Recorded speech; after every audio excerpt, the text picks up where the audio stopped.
Okay, I know I told you guys earlier I wouldn't be doing any more videos for a little bit because I had a viral infection in my throat, but I'm going to give you guys some great tips while it's still fresh. It's hair dyeing tips. A lot of people want to dye their hair. I know I did. I've experimented a lot with my hair. I am originally a natural brown.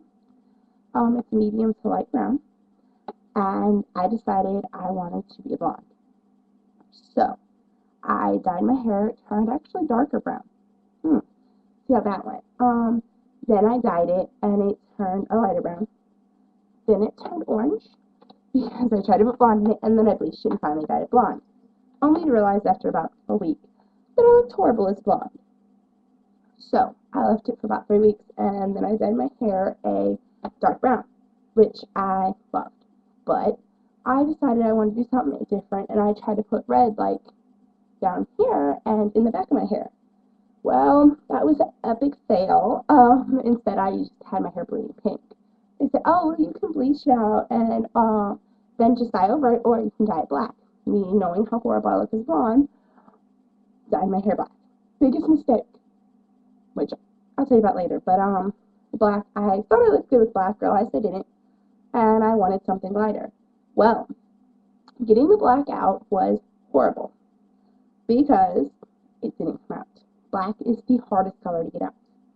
I bleached my hair at least 7 times before I finally achieved the goal of having the black out. And then I dyed my hair red.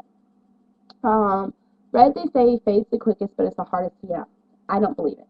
Yeah, red fades really, really quick. But my hair was red earlier.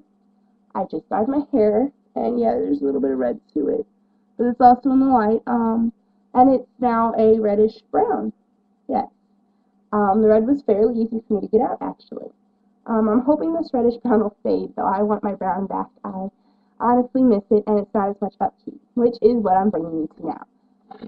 If you're going to dye your hair, which a lot of people will in their teens, especially high school years, don't go too far off your natural color. Because, in all honesty, your roots are going to come back, if you're like me, really, really quick. Your roots will come back, and my roots come back after 3 weeks. So, when I did my blonde, my roots came back before I dyed it again. I did my black, my roots are coming back. I did my red, and that's why I dyed it now, because my roots were coming back. And it just looks horrible. So don't go too far off your natural color and make it something that can blend in with your roots. And if you do want to go like extravagantly far off your natural color, be aware that you will be dyeing your hair every 3 to 4 weeks, even though they recommend 6, because your hair will grow back and it won't look very good. Unless you're the type of person that can deal with that. I'm not. Stay within like the same brands. Like, yeah, I tried a lot of different brands. Some work better, some left my hair a disaster. So I like the brands Clairol, Garnier, and Revlon. I stay away from L'Oreal, even though they say it's one of the best.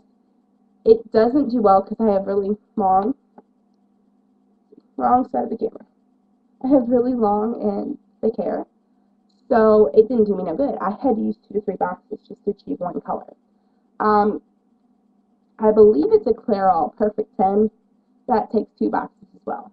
I just used Clairol, a regular one. It was a new shade. And I used 1 box and achieved this over red. So, yeah. And it's gonna bring me back to the me I was. My roots are gonna be able to come in without looking horrible, because with this having red in it, it will fade. Hopefully not like orange fade, but it'll fade hopefully to a lighter brown. And my roots will come in and it'll look natural, which is what I'm going for. Watch your colors, because some things are really hard to go natural for, back from. Don't mix. Like, do not mix colors, because you can get a bad result. I knew a girl, she tried to dye her hair blonde, and she actually turned her hair green. My worst disaster was I tried to dye my hair strawberry blonde, and I turned my hair orange. Yes. And so, with that being said, stick to things you know you can trust. Don't dye your hair all the time like I did. It does give you split ends.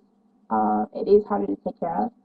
Follow the directions. I can't emphasize that enough. Follow the directions, because they know what they are talking about. And sometimes, yes, sometimes you might have to leave it on longer. I've never done a skin allergy test. I've never been allergic to them, and I never knew if I would be. I just decided, what the hey, let's do it. So I just did it. They say about tattoos. I do have multiple tattoos. I have 3. I have one on my back and one on my shoulder that gets hit by the hair dye all the time, and it doesn't affect them. Mine also aren't new. The one on my shoulder I got in January, and the one on my back I got over a year ago. So they aren't new, but I guess maybe the new ones get affected. I don't remember if I dyed my hair. I think my hair was black when I got this tattoo, so I was probably dyeing it quite a bit. It never affected my tattoos. If you are allergic, don't dye your hair. I know it's addicting, but yeah. Home highlights. I have done home highlights. They aren't the best, but I did someone else's highlights and I love them. So if you want to do home highlights, make sure you have someone else do them, and make sure that someone else knows what they're doing, follows the directions, and knows a bit about hair, because my highlighting person didn't, but I did, because I've dyed my hair a million times.